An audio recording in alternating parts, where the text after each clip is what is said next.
There's a call to you, brothers. There's a call to the men.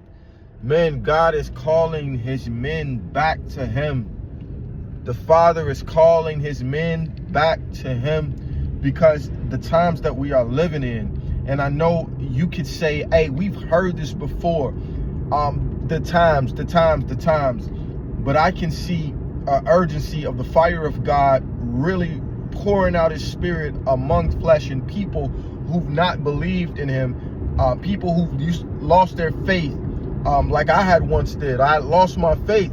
I stumbled along the way because there's so much knowledge out here, and you can have yourself puffed up with this knowledge and miss the call of God in your life. And so he told me that this year will be a fire.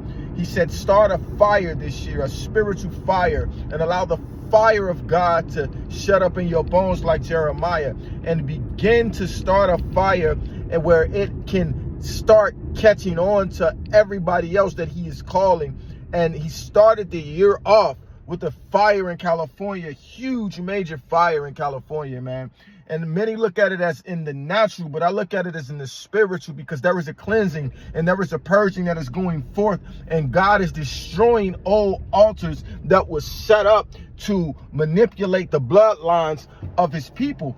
And I know because there were certain patterns on my bloodline, certain things that I kept continuing to do that was hindering growth for me, hindering growth for my sons, my daughters, and my wife. It was hindering a growth of what God is trying to do spiritually. And he is trying, and he needs to use you. Why? Because he lives inside of you. The kingdom of God is within you. When you operate in the kingdom of God like a citizen of a king, you can then understand the full grace of his power and his beauty and his might with the fire that lives inside of you.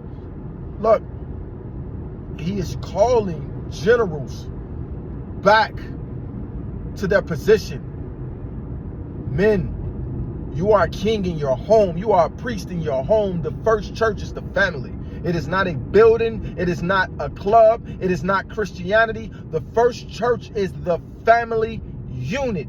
And men need to be called to stand in the gap in their homes, in the front, on the front lines, to fight against the enemy, to fight against the spirit of darkness, because we wrestle not against flesh and blood. We wrestle not against flesh and blood. So I beseech you, brethren, men, stand in your position. Fight for your bloodline. Understand that you need to start